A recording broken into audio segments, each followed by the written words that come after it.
The last signal. The quantum ripple detector aboard the Viridian research vessel Eternal Seeker had been silent for decades. Its crystalline arrays were designed to catch the faintest echoes of faster-than-light communications, remnants of civilizations long past. So when it suddenly blazed to life with a signal unlike anything in their vast archives, first observer Nira found herself staring at the readout in disbelief. Analysis complete. The ship's AI announced. Signal origin: human quantum entanglement array. Age: approximately 247 standard years. Naira's iridescent scales shifted from their usual calm blue to a startled purple. The humans were supposed to be extinct. Their civilization had vanished during the Great Silence, when countless younger races had mysteriously disappeared from the galaxy. Yet here was proof of their technology, still functioning after all this time. Plot an intercept course, she commanded, her 4 eyes fixed on the holographic display. And notify the Council. They'll want to know about this. The Eternal Seeker altered its course, its organic hull adapting to the new trajectory. As they drew closer to the signal's origin, their long-range sensors detected a ship, or what remained of one. It was clearly of human design, all sharp angles and metallic surfaces, so different from the flowing biological architecture of Viridian vessels. Life signs detected, the AI reported with an unusual note of uncertainty. But the pattern is irregular. The human vessel hung motionless against the backdrop of stars, its hull scarred by centuries of micrometeor impacts. Most of its systems appeared dead, but a faint blue glow pulsed from what appeared to be the bridge section. As they matched velocity with the derelict, Naira prepared a boarding party.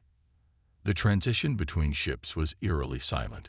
Naira led a team of 3 other Viridians, their environment suits allowing them to move easily through the vacuum. The human ship's airlock still functioned, responding to their universal override codes. Inside, their lights revealed a scene frozen in time. The artificial gravity had failed centuries ago, leaving personal effects suspended in the corridors like a 3-dimensional snapshot of the crew's final moments. But it was the bridge that held the greatest surprise. A single human figure sat motionless in what appeared to be the captain's chair, surrounded by a cocoon of blue energy. The quantum signature they detected emanated from here, from technology that shouldn't have been possible when this ship was last active.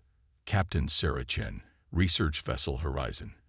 The figure suddenly spoke, causing the entire boarding party to recoil in shock. Her eyes opened, revealing pupils that glowed with the same blue energy that surrounded her. I've been waiting a long time for someone to find us. Naira approached cautiously, her translator working to process the ancient human language.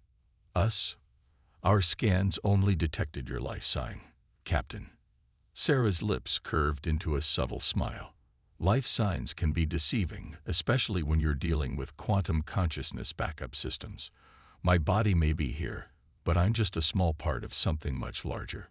The human captain's form flickered slightly, like a hologram experiencing interference. We knew they were coming. The beings that caused the Great Silence. We couldn't stop them conventionally, but humanity has always been good at finding unconventional solutions. Naira's scales shifted to a deep green of intense curiosity. What are you saying? I'm saying that humanity didn't die out. We went into hiding, all of us, but we needed someone to stay behind. A beacon. A signal that could only be found when the time was right. Sarah's voice carried both exhaustion and determination. And now that you're here, I have a message for your council. She leaned forward, the blue energy field intensifying. Humanity is ready to return, but we'll need help. The beings that forced us into hiding are still out there, and we'll need allies to face them. The question is, First Observer Naira, are your people prepared to stand with us? The weight of history seemed to press in around them. Naira realized she was witnessing something unprecedented, not the last gasp of a dead civilization, but the first breath of its renaissance. Her response would shape the future of both their species. The Council will need proof, Naira said carefully, and assurances. Of course, Sarah nodded. That's why I've waited here all this time. Everything you need to know is stored in my quantum matrix, including the truth about what's really out there in the dark between galaxies. But I should warn you, her image flickered again. We don't have much time. The others, they'll have detected my activation, and not everyone in this galaxy will welcome humanity's return. Naira made a decision that would be debated in Viridian histories for centuries to come. Then we should begin immediately. Eternal Seeker, prepare for emergency quantum data transfer. Priority 1. As her crew rushed to establish the necessary connections, Naira studied the human captain's face. There was something both inspiring and terrifying about a species that would go to such lengths to preserve itself, to hide an entire civilization, and wait centuries for the right moment to re-emerge. The galaxy was about to change, and Naira had a feeling that the Viridians' decision to help humanity return would be just the first ripple in a coming storm. The real question was whether they were truly ready for what awakening this ancient beacon would bring. Memories echo. The quantum data transfer turned the bridge of the Eternal Seeker into a theater of memories. Sarah Chen's consciousness flowed through the ship's holographic systems, reconstructing scenes from humanity's final days in crystalline detail. Naira and her senior staff watched in stunned silence as the story unfolded around them. It began with the dark spots.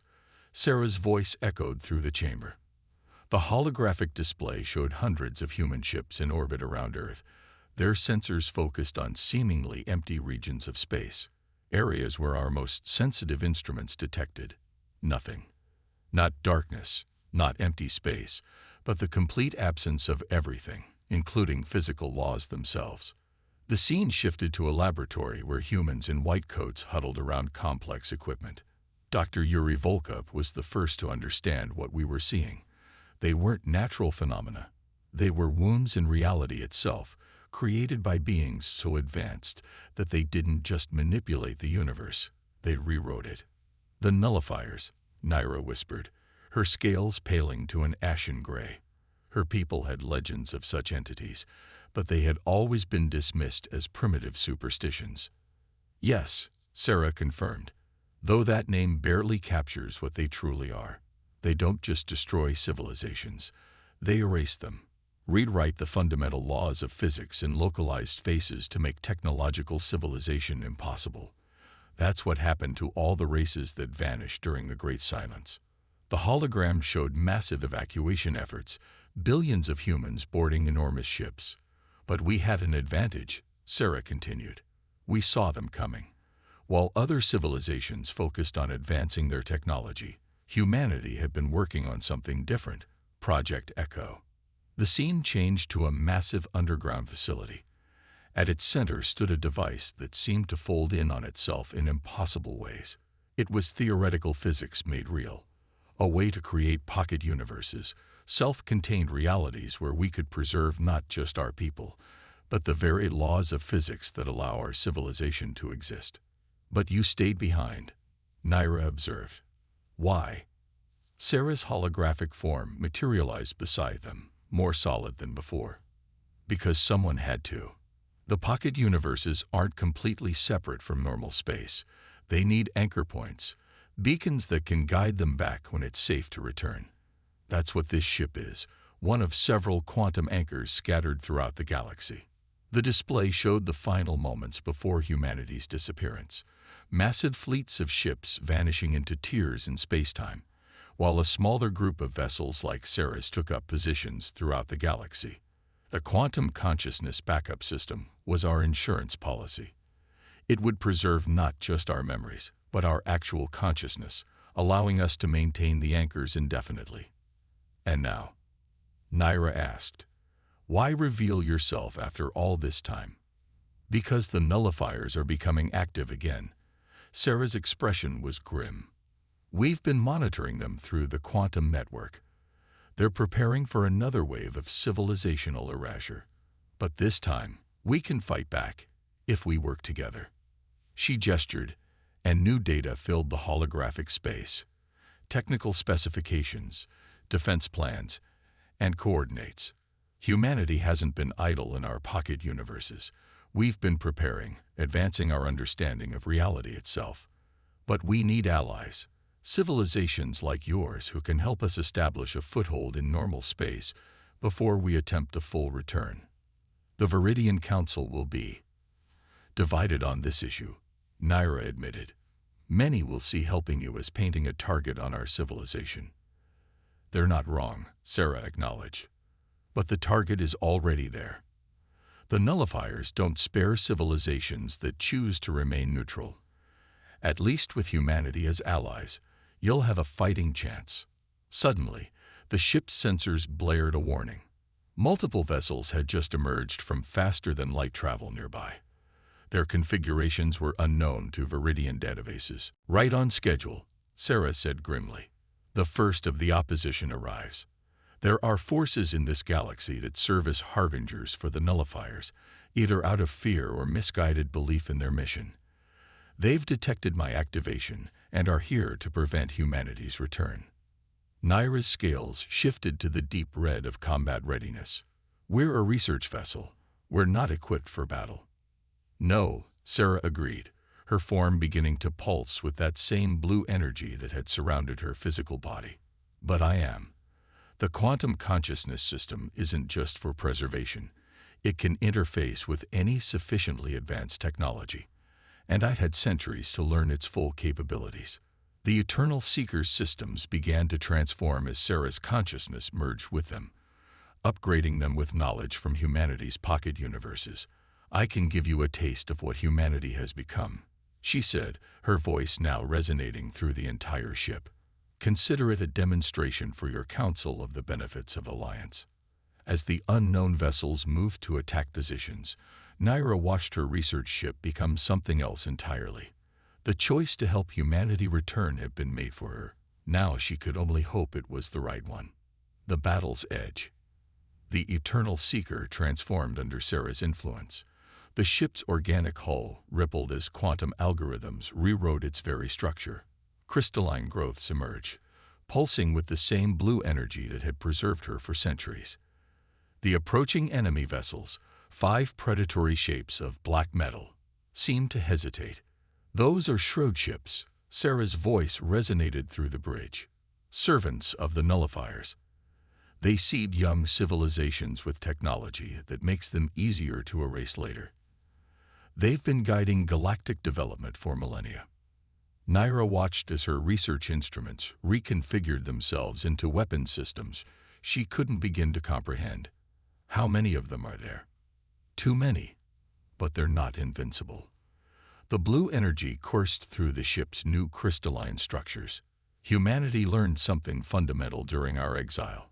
Reality isn't code to be rewritten. It's a conversation. The nullifiers try to force their will upon it. We learn to ask nicely. The shroud ships opened fire, sending beams of absolute darkness toward the Eternal Seeker. Where they struck, portions of space simply ceased to exist. But Sarah had already moved their vessel, not by conventional propulsion, but by gently negotiating with space-time itself to place them elsewhere. Impossible, Naira whispered, her scales shifting through patterns never before seen in her species.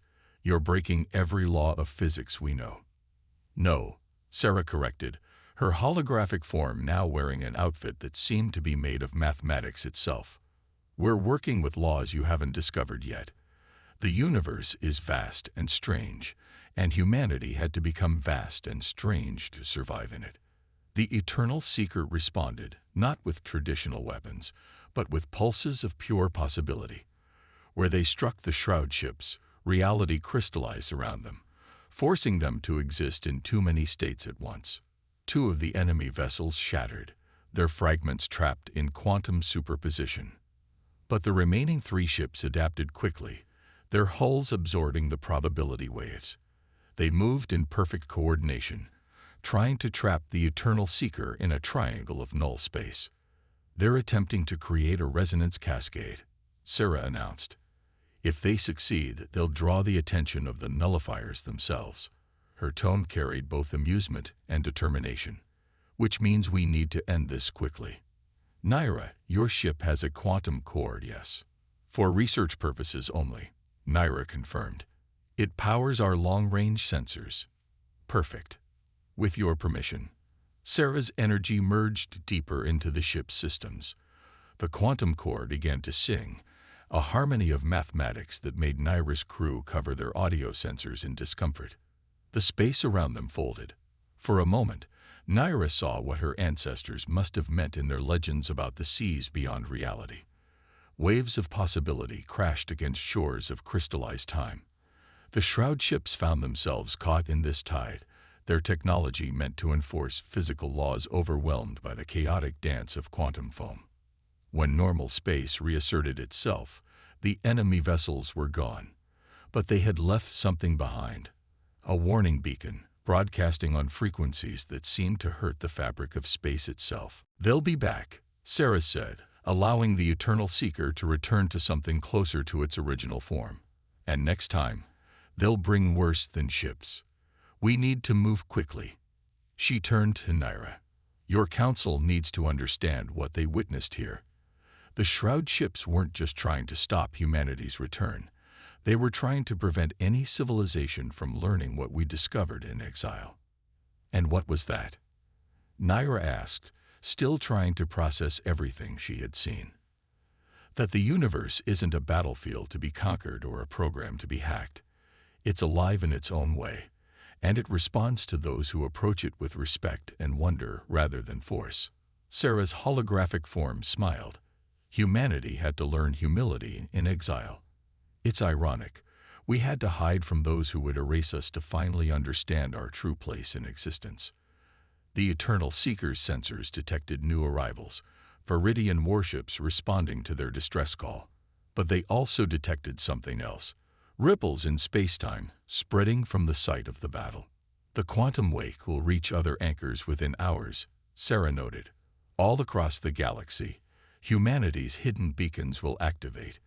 The shroud ships made a tactical error in attacking us. They've forced our hand. The return begins now, ready or not." Naira's scales settled into a pattern of deep resolve.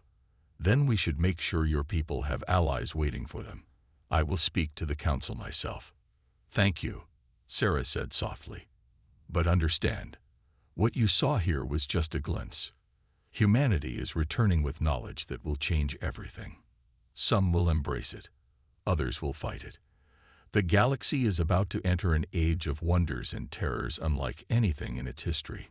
As if to emphasize her point, the quantum wake began to show signs of structure. Complex patterns forming in subspace. The other beacons were already responding, preparing the way for humanity's grand return. The true war for reality's future was about to begin. Quantum dawn. The Viridian High Council chamber had never been so crowded. Representatives from 30 major civilizations gathered in the crystalline amphitheater, their forms ranging from energy beings contained in mechanical shells to silicon-based intelligences that looked like walking geometric art. They had all come in response to the quantum wake that was now rippling across the galaxy. Naira stood before them, her scales shifting between diplomatic blue and urgent red as she concluded presenting the evidence from the Eternal Seeker's encounter. Sarah's holographic form stood beside her, a bridge between past and future.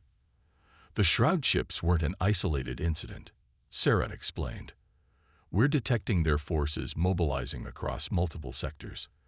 They know they can't stop humanity's return now, but they're trying to ensure we emerge into a hostile galaxy." The council erupted in overlapping arguments. A mechanoid collective representative spoke first, their voice a harmonious blend of tones. "The Shroud have guided our technological development for generations. They have been mentors, not oppressors. Mentors who ensured you developed along paths that made you vulnerable to the nullifiers."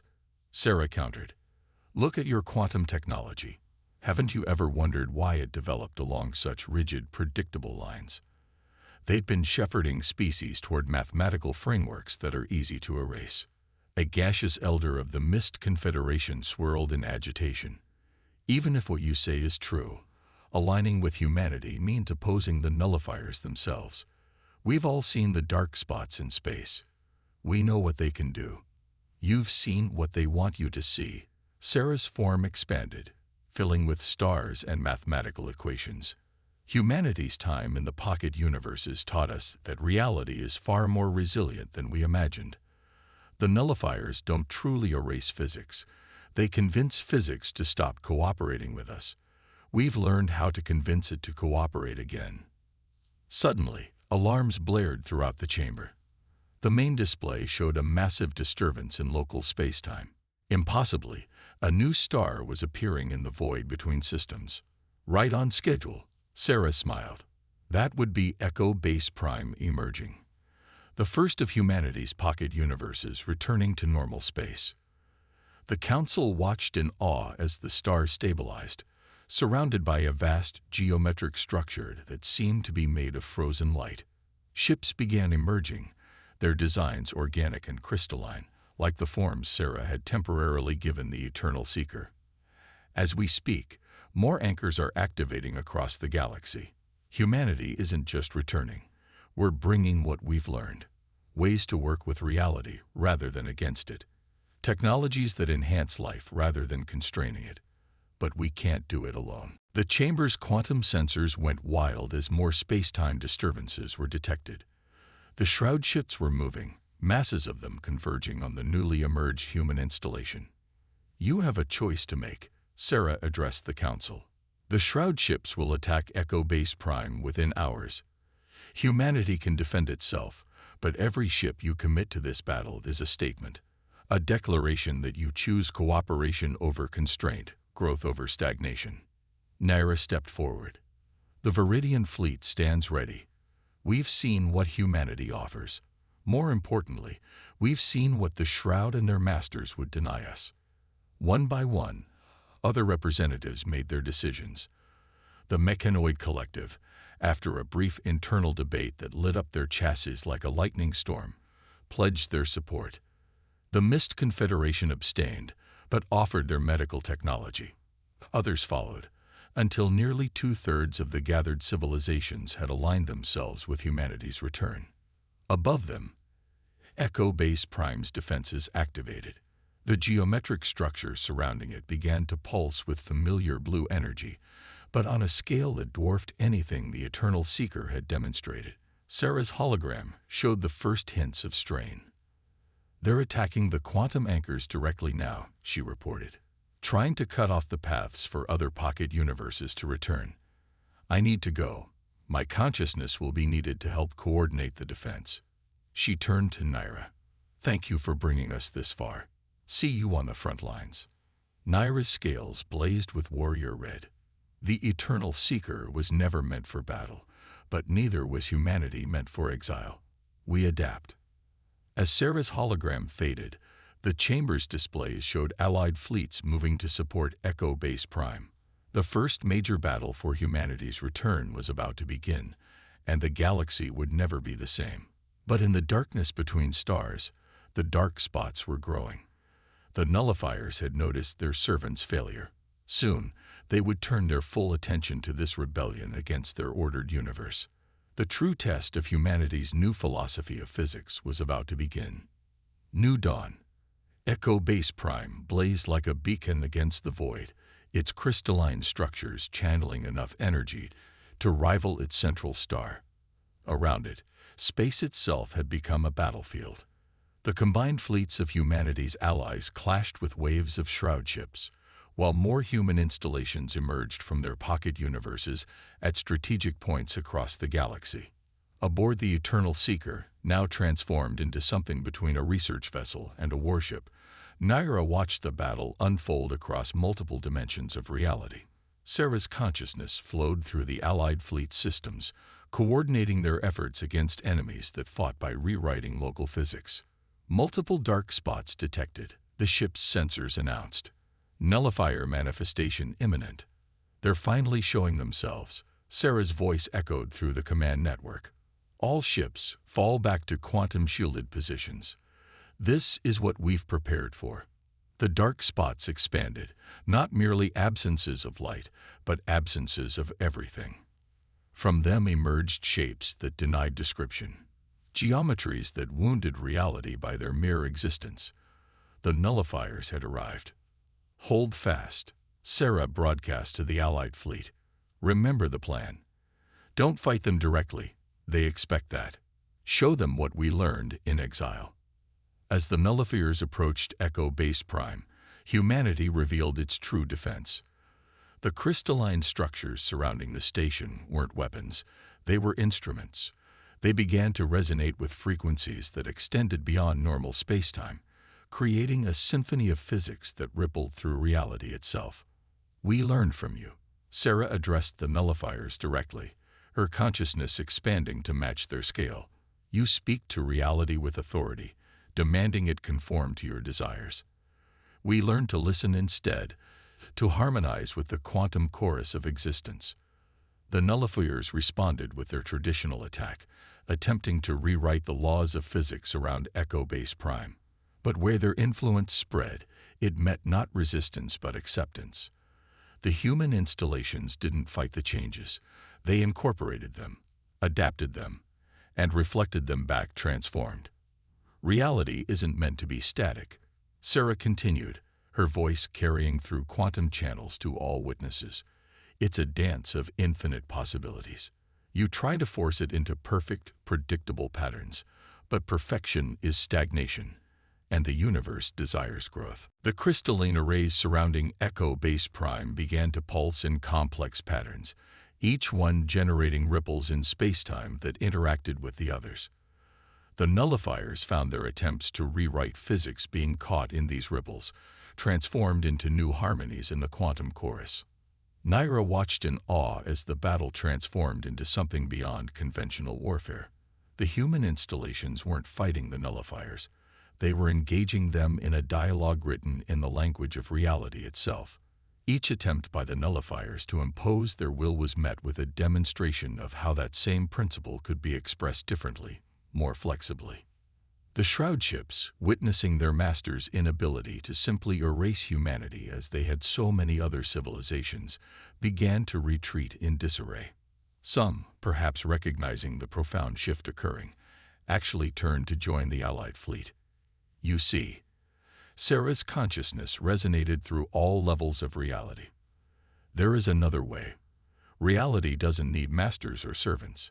It needs participants, collaborators in the grand dance of existence. The nullifiers paused in their assault, their incomprehensible forms shifting as they processed this unprecedented situation. For the first time in their ancient existence, they faced not defiance or submission, but invitation. Slowly, the dark spots began to recede. The nullifiers withdrew, not in defeat, but in what seemed like confusion. Their servants, the shroud ships, received no new commands. The assault ended not with a decisive victory, but with the opening of a dialogue that would reshape galactic civilization. As the Allied fleet regrouped around Echo Base Prime, more human installations continued to emerge from their pocket universes, but they were different now, changed by the encounter. The crystalline structures sang with new harmonies, incorporating elements of the nullifier's own cosmic music. This is only the beginning, Sarah announced to the assembled allies. Humanity returns not as conquerors or rebels, but as teachers and students both. We offer not weapons but understanding, not victory but transformation. Naira's scales shifted to a color she had never manifested before, one that reflected the quantum harmonies now rippling through space. What happens now? Now. Sarah's consciousness smiled through 1,000 quantum circuits. Now we begin the real work. The nullifiers will return, not to fight but to learn. Other pocket universes will emerge, each with new discoveries to share. The galaxy is awakening to possibilities it never imagined. The Eternal Seeker sensors detected new quantum signatures as civilian ships began emerging from the human installations. Families, scientists, artists, the full spectrum of humanity returning to normal space, bringing with them centuries of development from their time in exile. We went into exile as a civilization trying to survive, Sarah reflected. We return as one that has learned to thrive, not through dominance, but through harmony, not through force, but through understanding. As if to emphasize her words, Echo Base Prime began transmitting the full database of humanity's discoveries to their allies, not as a gift or a weapon, but as an invitation to join in the exploration of reality's true nature. The age of erasure was over. The age of harmony had begun.